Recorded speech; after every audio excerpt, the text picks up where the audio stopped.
Babu Alexander ஐயா அவர்கள் இப்பொழுது கிறிஸ்துமஸ் செய்தியை நம்மோடு பேசுகிறார்கள்.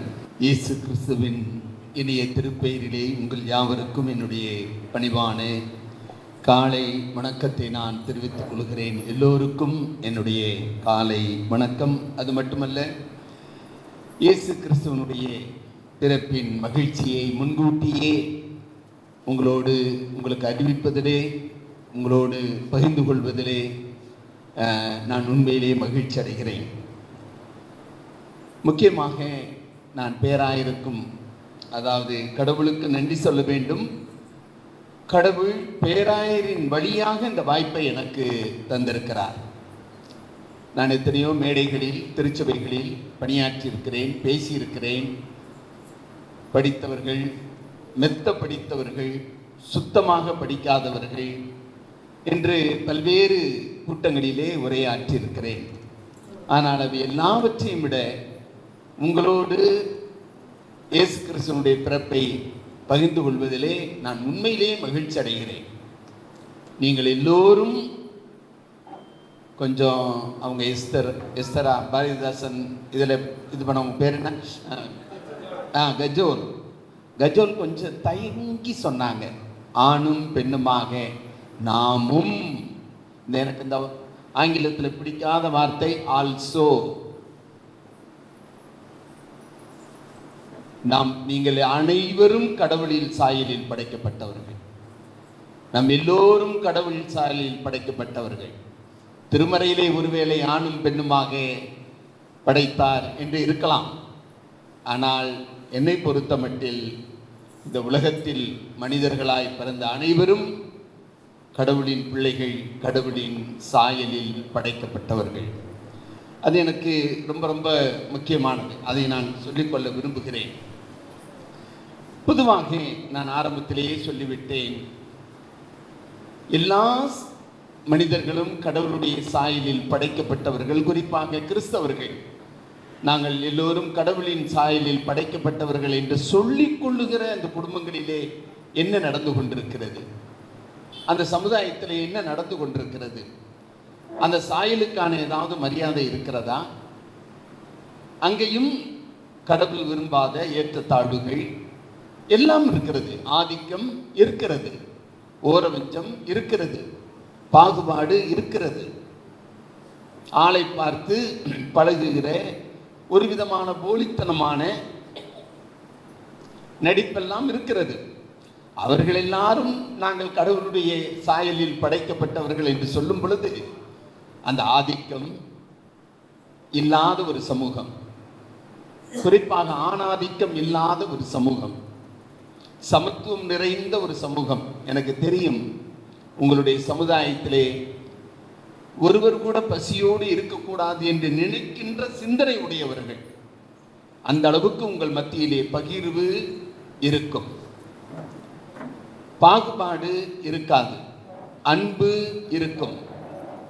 இதையெல்லாம் நான் பார்க்கும் பொழுதுதான் நீங்கள் மற்றவர்களை விட கடவுளின் சாயலில் படைக்கப்பட்டவர்கள் என்பதனை நான் உறுதியாக சொல்லுகிறேன். இந்த கிறிஸ்துமஸ் காலங்களிலே ரொம்ப முக்கியமானது, உங்களுடைய சமுதாயத்திலே ஒரு குழு இருக்கும். அந்த குழுவுக்கு ஒரு தலைவர் இருப்பார். நீங்கள் தாயம்மா என்று அழைப்பீர்கள், அப்படிதானா?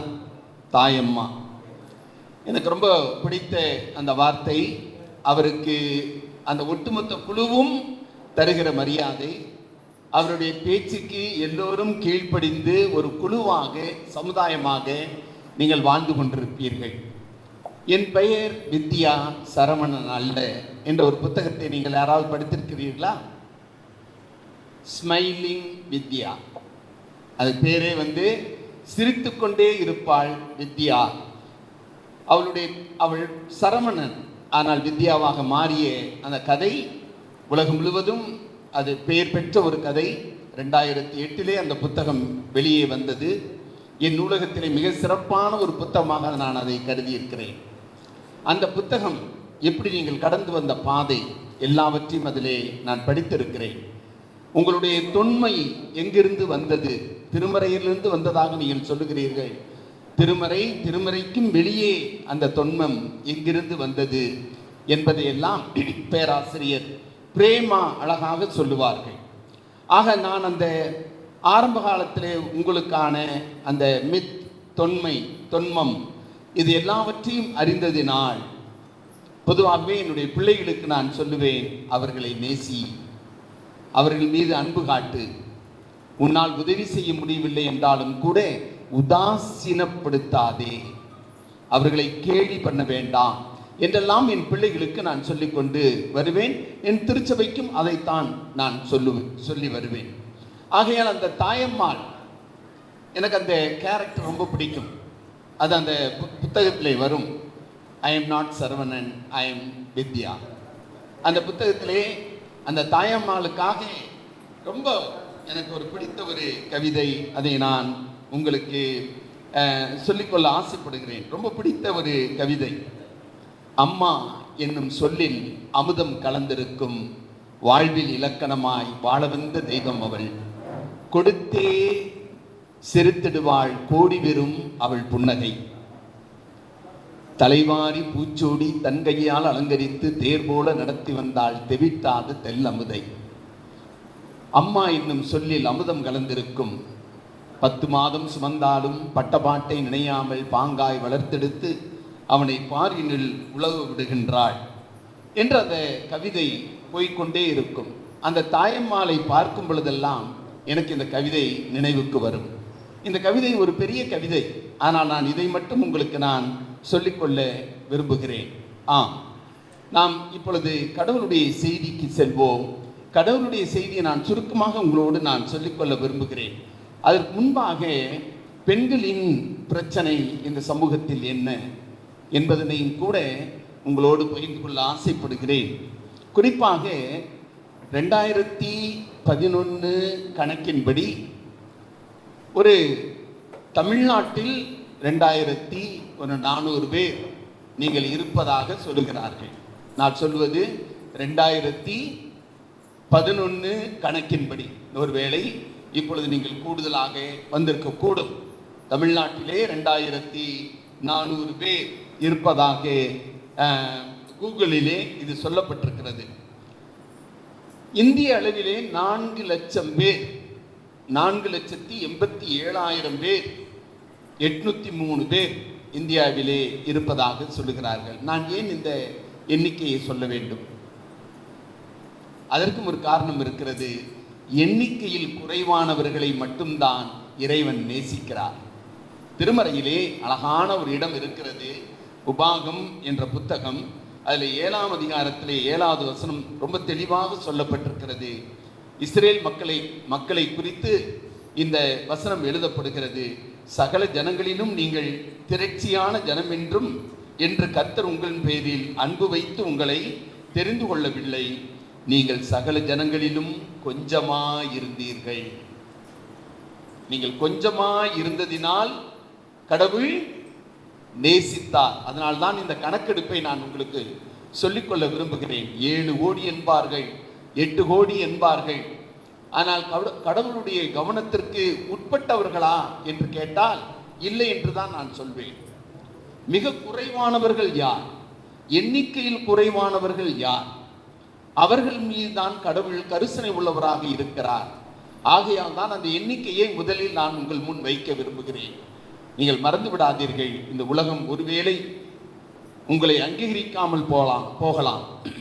உங்களுக்கான அடையாளத்தை நீங்கள் உருவாக்கி கொண்டிருக்கிறீர்கள். அந்த அடையாளத்தை இந்த சமூகம் அங்கீகரிக்காமல் கூட இருக்கலாம். அடையாளத்தை அங்கீகரிக்காமல் இருக்கும் பொழுதுதான் புறக்கணிப்பு என்ற துன்பத்துக்குள் நாம் ஆளாகிறோம். இந்த புறக்கணிப்பு தான் இருப்பதிலே கொடூரமானது. எவ்வளோ நன்மை செய்திருப்போம், இந்த சமூகத்திலே எவ்வளோ செய்திருப்போம். ஆனால் இந்த சமூகம் நம்மை கண்டும் காணாமல் போய்விடும். நமக்கான முகவரி இல்லை, நமக்கான அடையாளம் இல்லை, நமக்கான ஒரு இருப்பிடம் இருத்தியல் இல்லை. நீண்ட ஒரு போராட்டத்துக்கு பிறகுதான் நம்மை குடும்ப அட்டையிலே சேர்த்தார்கள், ஆதார் அட்டையிலே சேர்த்தார்கள். அரசாங்கம் கூட ஒரு நீண்ட ஒரு உரையாடலை நடத்திதான் நமக்கு ஒரு பாலின அந்தஸ்தை தருகிறார்கள். அப்போ உடலிலே ஏற்படுகிற பால் உறவு அது நாம் செய்த பாவம் அல்ல, அது கடவுளின் கிருபை, கடவுளுடைய இரக்கம், அது கடவுளின் படைப்பில் உள்ளது. ஆனால் அரசு அதை நீண்ட நாட்களாக்கி கொள்ளுகிறது. ரொம்ப கொடுமை. இப்பொழுது நாம் கிறிஸ்மஸ் என்று வருவோம். மத்தேயு 2ஆம் அதிகாரத்திலே ஒரு பகுதி வருகிறது. மத்தேயு 2ஆம் அதிகாரத்திலே தான் இயேசு கிறிஸ்துவினுடைய பிறப்பு வருகிறது. லூக்கா 2ஆம் அதிகாரத்திலும் இயேசு கிறிஸ்துவினுடைய பிறப்பு வருகிறது. திருமறையிலே புதிய ஏற்பாடு என்று சொல்வார்கள். அதில் முதல் புத்தகத்திலே மத்தேயு 2ஆம் அதிகாரம். அந்த 2ஆம் அதிகாரத்திலே 2வது வசனத்தை நான் உங்களுக்கு வாசிக்கிறேன். திருமறை 2ஆம் அதிகாரம் 2வது வசனம். யூதருக்கு ராஜாவாக பிறந்திருக்கிறவர் எங்கே? கிழக்கிலே அவருடைய நட்சத்திரத்தை கண்டு அவரை பணிந்து கொள்ள நாங்கள் வந்தோம் என்றார்கள். யூதருக்கு ராஜா எங்கே பிறந்திருக்கிறார்? இந்த கேள்வி ரொம்ப ரொம்ப முக்கியமானது. கடவுள் யார் என்று கேட்கவில்லை. நீங்க நல்லா கவனிக்கணும். இன்றைக்கும் நீங்கள் கிராமங்களிலே, நகரங்களிலே படித்தவர்கள், படிக்காதவர்கள், ஆண் பெண்கள், குழந்தைகள் எல்லோருமே கேட்கிற கேள்வி என்ன தெரியுங்களா? கடவுள் எங்கே? கடவுள் யார் என்பது முக்கியம் அல்ல. அந்த எங்கே என்ற கேள்விதான் அவர்களுக்கு ஒரு தேடலை உருவாக்குகிறது. தேடல் தான் வாழ்வு. நீங்கள் இயேசுவை தேடுங்கள், எங்கே என்று தேடுங்கள். அவர் யாரோடு இருக்கிறார் என்பதை தேடுங்கள். அவர்களோடு நீங்கள் அடையாளப்படுத்திக் கொள்ளுங்கள். அவர் தேடிக்கொண்ட அந்த மக்கள் அடையாளம் இழந்தவர்கள், அங்கீகரிக்கப்படாதவர்கள், சமூகத்தால் புறக்கணிக்கப்பட்டவர்கள். அப்படிப்பட்ட மக்கள் உங்கள் மத்தியிலே யாராவது இருந்தால் அவர்களை நேசியுங்கள், அவர்கள் மீது அன்பு செலுத்துங்கள். கிறிஸ்மஸ் செய்தி, வருகிற புத்தாண்டு செய்தி உங்களுக்கு ஆசீர்வாதமான செய்தியாக இருக்கட்டும். நன்றி. இப்பொழுது நம்ம மத்தியில் வந்திருக்கின்ற ஜாஷ்வா, அன்பான யோசுவா, ஒரு பெரிய இசைக்கலைஞர் வந்திருக்கிறார். அவர் 2 வார்த்தை சொல்லி உங்களுக்காக ஒரு சிறப்பு பாடலை பாடுவார்கள். அதைத் தொடர்ந்து நாம் பரிசளிப்புக்கு நாம் செல்வோம். அன்போடு அழைத்த பிஷப் ஐயா அவர்களும் அம்மா அவர்களையும் மறக்க முடியாது. அநேக விதங்களிலே அவர்கள் எங்களுக்கு உதவியாக இருந்து இருக்கிறார்கள். அவர்களுக்கு நாங்கள் நன்றியை தெரிவித்துக் கொள்கிறோம். இந்த இடத்தை திறந்து கொடுத்த பாஸ்டர் அவர்களுக்கும் உடன் ஊழியர்கள் ஒவ்வொருவருக்கும் நன்றி சொல்கிறோம். வந்திருக்கிற ஒவ்வொருவருக்கும் வாழ்த்துக்களை தெரிவித்து, பக்கத்தில் கொஞ்சம் கையை பிடிச்சி ஒரு குலுக்கி நான் சொல்கிறத சொல்கிறீங்களா? ரொம்ப நேரம் அப்படியே இறுக்கமாக உட்காந்துருக்க மாதிரி இருக்குது. பக்கத்தில் கையை பிடிச்சிக்கோங்க. பிடிச்சி ஒரு குலுக்கி சொல்லுங்கள். சிஸ்டரோ அக்காவோ அம்மாவோ என்ன சொல்லுவீங்களோ அதை சொல்லி, அக்கா கூப்பிடுங்க, அக்கா நீங்கள் ரொம்ப அழகாக இருக்கிறீங்கன்னு சொல்லுங்கள். பார்த்தீங்களா? ரைட். இப்போ தான் நிறைய பேரோட முகத்தில் சிரிப்பே வருது. அப்படியே என்னடா எப்படா முடிப்பாங்க, எப்படா நம்மளை அனுப்புவாங்க, அப்படியே ரொம்ப இறுக்கமாக இருந்தீங்க. ஓகே ஓகே போதும். ரைட். அதாவது கடவுளுடைய சாயலை பெற்றிருக்கிற நீங்களும் நானும் அழகானவர்கள் தான். நான் எப்படி அழகாக இருக்கேன் பார்த்தீங்களா? நீங்களும் ரொம்ப அழகாக இருக்கிறீங்க. சரி, ரைட். ஒரே ஒரு பாடலுடைய வரிகளை பாட போகிறேன். பாடுறதுக்கு முன்னாடி அந்த வரியை சொல்லிடுறேன். ஏன்னா நிறைய நேரத்தில் பாடும்போது ராகத்தை கவனிச்சிருவோம். என்ன பாட்டு வரினா, உனக்கு ஒருவர் இருக்கிறார், உன்னை விசாரிக்க துடிக்கிறார், உன்னையும் என்னையும் இயேசு நேசிக்கிறார். இன்றைக்கு உலகம் முழுவதும் இயேசு உங்களுக்காகவும் எனக்காகவும் பிறந்திருக்கிறார் என்ற செய்தி உலகம் முழுசும் கொண்டாடுறாங்க. சரியா? சாதிசனம் மறந்திட்டாலும் அவர் மறந்திடாதவர், சோதிகளின் பிதாவாம் இயேசுவானவர், தஞ்சமென்று வருபவரை அவர் ஒரு நாளும் தள்ளிவிடாத ஒரு தெய்வம். ஆகாதவன் என்று உன்னை யார் தள்ளினாலும் ஆபிரகாமின் தேவன் உன்னை தள்ளிட மாட்டார். அதாவது இயேசு யாரெல்லாம் அவரை உள்ளத்தால் ஏற்றுக்கொள்கிறார்களோ அவர்கள் ஒவ்வொருவரையும் அவர் கைவிட மாட்டார். இந்த பாடலுடைய வரிகளை நான் பாடுறேன். நீங்களும் இந்த பாடலுடைய கருத்தை கேட்டு சந்தோஷப்படும்படி அன்போடு கேட்டுக்கொள்கிறேன்.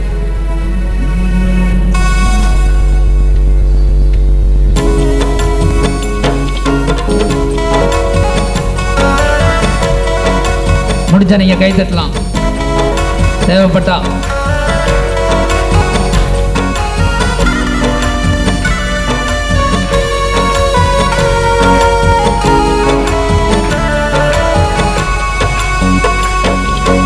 உனக்கு ஒருவர் இருக்கிறார், உன்னை விசாரிக்க துடிக்கிறார், உன்னையும் என்னையும் இயேசு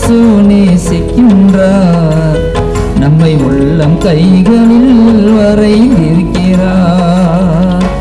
உனக்கொருவர் இருக்கிறார், உன்னை விசாரிக்க துடிக்கிறார். உன்னையும் என்னையும் இயேசு நேசிக்கின்றார். நம்மை உள்ளம் கைகளில் வரைந்திருக்கிறார். நம்மை உள்ளம் கைகளில் வரைந்திருக்கிறார்.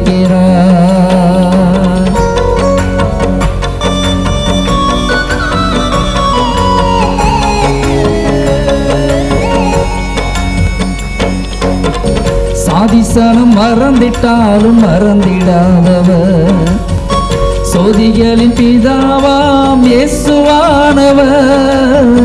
சாதிசனம் மறந்திட்டாலும் மறந்திடாதவர், சோதிகளின் பிதாவாம் இயேசுவானவர். சூழ்நிலைகள் மாறினாலும் இயேசு உன்னை மறப்பதில்லை. சூழ்நிலைகள் மாறினாலும் இயேசு உன்னை மறப்பதில்லை. சிலுவையில் ஜீவன் மீண்டும் நேரத்திலும் வெறுக்கவில்லை. உனக்கொருவர் இருக்கிறார், உன்னை விசாரிக்க துடிக்கிறார். உன்னையும் என்னையும் இயேசு நேசிக்கின்றார். நம்மை உள்ளம் கைகளில் வரைந்திருக்கிறார்.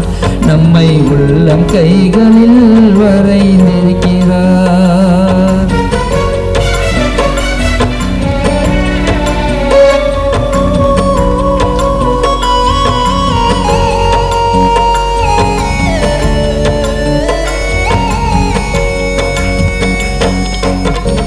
ஆகாதவன் என்று உன்னை யார் தள்ளினாலும் ஆபிரகாமின் தேவன் உன்னை தள்ளிடுவாரோ?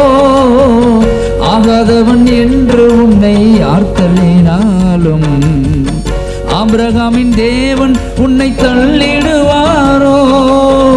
தஞ்சமென்று வருபவரை தள்ளாத நேசரவர், தஞ்சமென்று வருபவரை தள்ளாத நேசரவர். அஞ்சிடாதே மகனே மகளே என்று உன்னை தேற்றிடவே உனக்கொருவர் இருக்கிறார். உன்னை விசாரிக்க துடிக்கிறார். உன்னையும் என்னையும் இயேசு நேசிக்கின்றார். நம்மை உள்ளம் கைகளில் வரைந்திருக்கிறார். நம்மை உள்ளம் கைகளில் வரைந்திருக்கிறார். முடிஞ்சா ஒரு நிமிஷம் எந்திரிச்சு நின்று நல்ல மகிழ்ச்சியோடு எனக்கு ஒருவர் இருக்கிறார், என்னை விசாரிக்க அவர் துடிக்கிறார், என்னையும் அவர் உள்ளங்கையில் வரைந்து வைத்திருக்கிறார் என்று மகிழ்ச்சியோடு சொல்ல போறேன். என் கூட சேர்ந்து சொல்லுறீங்களா? எனக்கு ஒருவர் இருக்கிறார், என்னை விசாரிக்க துடிக்கிறார். உன்னையும் என்னையும் இயேசு நேசிக்கின்றார். நம்மை உள்ளம் கைகளில் வரைந்திருக்கிறார். சொல்லுங்க பார்க்கலாம். எனக்கு ஒருவர் இருக்கிறார், என்னை விசாரிக்க துடிக்கிறார். உன்னையும் என்னையும் இயேசு நேசிக்கின்றார். நம்மை உள்ளம் கைகளில் வரைந்திருக்கிறார். நம்மை உள்ளம் கைகளில் வரைந்திருக்கிறார். நம்மை உள்ளம் கைகளில் வரைந்திருக்கிறார். கரங்களை தட்டி மகிமை செலுத்தலாமா?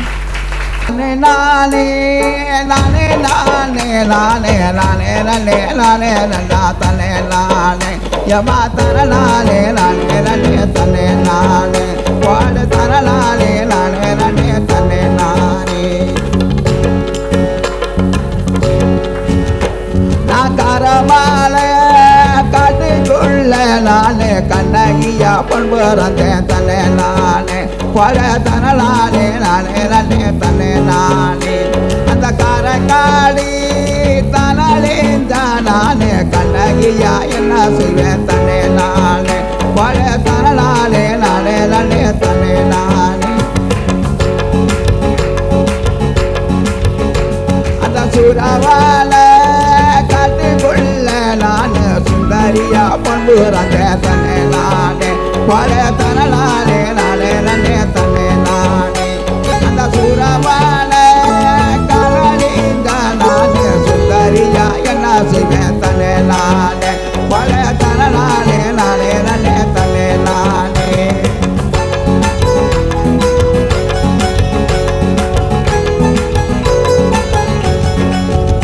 கிறிஸ்மஸ் நிகழ்ச்சி வந்து ஒரு பாட்டு பாடாமல் அந்த நிகழ்ச்சி முடியாது.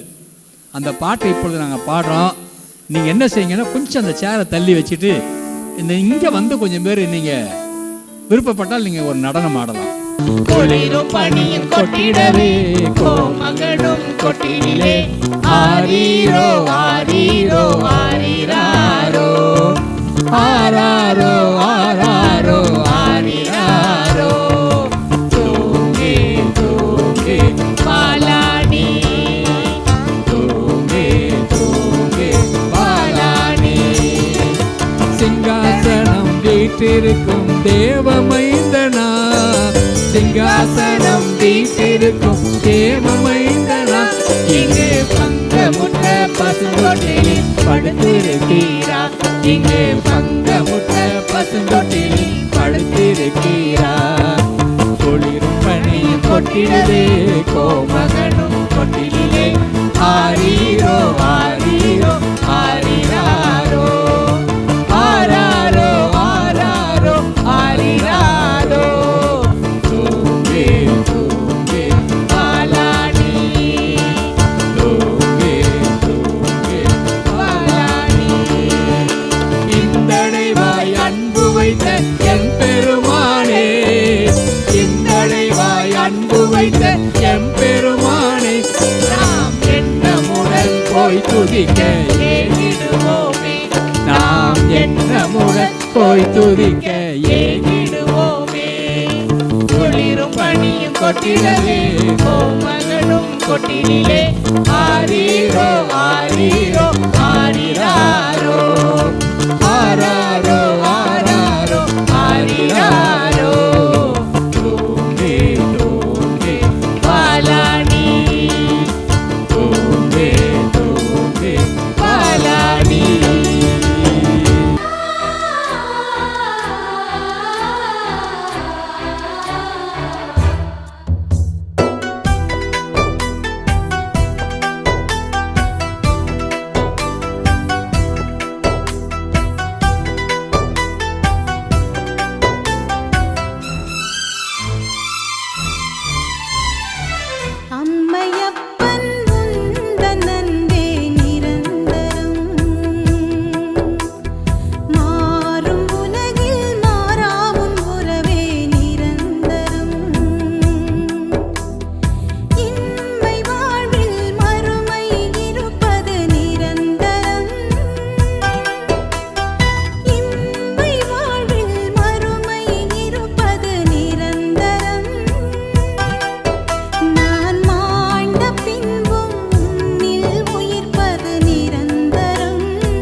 ப்ரைஸில் எல்லாரும் இன்னைக்கு கொஞ்சம் அப்படியே அமர்ந்தீங்கன்னா நல்லா இருக்கும்னு நினைக்கிறேன். ஒரு ரெண்டு நிமிஷம் மட்டும். என்ன அப்படின்னா, இந்த நிகழ்வு ரொம்ப சந்தோஷமாக ரொம்ப அழகாக தங்களுடைய திறமைகளை காமிச்சு ஆண்டவரை மகிமைப்படுத்தியிருக்கிறோம். ஸோ அதனால் ரொம்ப சந்தோஷம். நம்ம எல்லாரும் கடைசியாக ஒரே ஒரு நிமிஷம் கண்ணை மூடி நம்ம ஏசப்பா கிட்ட நம்ம சொல்லுவோமா, நம்ம வாழ்க்கை எவ்வளவோ இன்னைக்கு கிட்டத்தட்ட ஒரு 2 hours நம்ம சந்தோஷமாக இருக்கோம். வெளியே போய் எப்படி இருப்போங்கிறது எல்லாத்துக்குமே ஒரு கேள்வி தான்.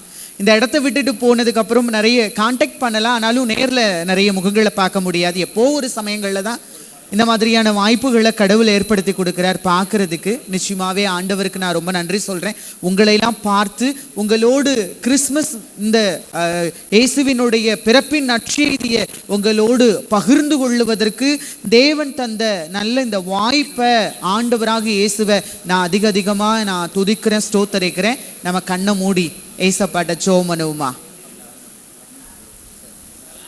ஆண்டவரே உம்மை துதிக்கிறோம், ஸ்தோத்தரிக்கிறோம்ப்பா. அன்பும் இரக்கமும் நிறைந்த நல்ல ஆண்டவரே, அருமையான இந்த நல்ல நாளுக்காக உமக்கு நன்றி செலுத்துகிறோம் சுவாமி. அப்பா, நீர் மனிதர்களை படைத்து மனிதர்களுள் ஆண்டவரே உம்முடைய சாயல்களை படைத்து உம்முடைய ஜீவ சுவாசத்தை தந்து ஆண்டவரே எங்கள் மீதும் அன்பு வைத்திருக்கிறீர் என்ற ஆண்டவரே அப்பா இயேசுவே, நீர் சிலுவையிலே உம்முடைய ஜீவனை எங்களுக்கு அன்பு பரிசாய் தந்தீரே. எங்களுக்காக 3ஆம் நாள் உயிர் தெழுந்து இன்ற நாள் வரைக்கும் ஆண்டவரே உயிரோடு இருக்கிற எங்கள் ஆண்டவராகிய இயேசுவை இந்த நேரத்திலும் நாங்கள் நோக்கி பார்க்கிறோம் சுவாமி. உம்முடைய அன்பின் கரு அப்பா எங்களோடு கூட தங்கி இருக்கட்டும் சுவாமி. நீரோ இந்த பூமியிலே பிறந்தபோது மனிதருடைய தயவுளையும் தேவ தயவுளையும் அதிகமாய் விருத்தி அடைந்தீர் என்று வேதம் சொல்லுகிறதப்பா. அப்படியாய் ஆண்டவரே உம்முடைய தயவுகளிலும் அநேக மனிதருடைய கண்களிலும் எங்களுக்கு தயவு கிடைக்க நீர் எங்களுக்கு தயவு பாராட்ட வேண்டும் என்று நாங்கள் உம்மிடத்தில் மன்றாடுகிறோம். ஆண்டவரே ஒவ்வொருடைய வாழ்க்கையிலையும் நீர் உம்முடைய கரத்தினால பிடித்து கொள்வீராக. ஆண்டவரே சுகபலத்தோடு ஆரோக்கியத்தோடு கற்றாவே நீர் வைத்திருப்பீராக. இந்த ஏற்பாடுகளை செய்து அருமையான அப்பாவுக்கு அம்மாவுக்கு நல்ல ஆயுசு பலன்களையும் ஆண்டவரே அப்பா நல்ல சுகத்தையும் கட்டளையிடுவீராக. அவருடைய குடும்பங்களை நீர் பாதுகாத்துக் கொள்வீராக. அவருடைய பிள்ளைகளை பேர குழந்தைகளை பாதுகாத்துக் கொள்வீராக சுவாமி. ஊழியக்கா ஆண்டவரே அப்பா ஆண்டவரை என் நாமத்தை பிரஸ்தாபப்படுத்துகிற எந்த ஒரு ஸ்தானத்திலையும் வந்து ஆசீர்வதிப்பேன்னு சொன்னீங்களே, உம்முடைய ஆசீர்வாதங்கள் அருமையான அப்பாவோடும் அம்மாவோடும் தங்கி இருக்கட்டும் அப்பா. ஆண்டவரே இயேசுராஜாவே இந்த இடங்களை ஆண்டவரை திறந்து அன்போடு கொடுத்திருக்கிற அருமையான போதகரோடு அவரோடு பயணம் செய்து உடன் ஊழியராக இருக்கக்கூடிய அருமையான ஆண்டவரை உடன் ஊழியர்களையும் அவருடைய குடும்பங்களிலும் கற்றவருடைய ஆண்டவரே சபை பிள்ளைகளையும் ஆண்டவரே அப்பா நீர் ஆசீர்வதிக்க வேண்டுமாய் நாங்கள் இடத்துல மன்றாடுகிறோம் அப்பா. ஆண்டவரே இங்க வந்து கிறிஸ்துமஸினுடைய உமது பிறப்பின் நற்செய்தியை எங்களுக்கு பகிர்ந்து ஆண்டவரே எங்களுடைய காரியங்கள் எல்லாவற்றிலுமே ஆண்டவரே அப்பா முன்னிருந்து ஆண்டவரே சின்ன சின்ன பங்களிப்புகளாக இருந்தாலும் அது எங்களுக்கு மிகப்பெரிய ஊக்கம் அளித்து எங்களுக்கு உதவி செய்த அருமையான ஆண்டவரே அப்பா அப்பாமார்களை நீர் ஆசீர்வதிப்பீராக. ஆண்டவரே அவருடைய குடும்பங்களை நீர் பொறுப்படுத்திக் கொள்வீராக. அருமையான ஆண்டவரே அப்பா கீழ்போர்ட் போட அருமையான அண்ணாவையும் அவருடைய குடும்பங்களையும் அவர்களுடைய ஊழியங்களையும் கற்ற நீர் ஆசீர்வதிப்பீராக. இங்கு வந்த ஒவ்வொருவரையும் ஆண்டவராக இயேசு கிறிஸ்துவின் நாமத்தினால் எங்களை ஆசீர்வதிக்கிறோம் அப்பா. கற்ற அற்புதங்களும் அதிசயங்களும் செய்கிற தேவன் உம்முடைய கிருபை உம்முடைய மகிமை எங்களை விட்டு நீங்காமல் இருக்க எங்களுக்கு நீர் அருள் செய்ய வேண்டும் என்று நாங்கள் உம்மிடத்தில் மன்றாடுகிறோம். நீர் ஆசீர்வதிப்பீராக, பலப்படுத்தி ஒவ்வொருவரையும் நீர் பாதுகாத்துக் கொள்வீராக, ஒவ்வொருவரையும் நீர் காத்துக் கொள்வீராக. மது ரத்தத்தினால முடி மறைத்துக் கொள்ளுங்க. இயேசுவின் மூலம் ஜெபிக்கிறோம் நல்ல தகப்பனே, ஆமென் ஆமென். நம்முடைய ஆண்டவராகிய இயேசு கிறிஸ்துவினுடைய கிருபையும் பிதாவாகிய தேவனுடைய அன்பும் பரிசுத்தாவுடைய ஐக்கியமும் சமாதானமும் வழிநடத்தலும் நம் அனைவரோடும் சிறப்பாக அருமையான திருநங்கைகள் திருநம்பி அருமையான சகோதர சகோதரிகளோடு இன்றும் என்றும் சதானாக்கும் தங்கி நிலைத்திருப்பதாக. ஆமென்.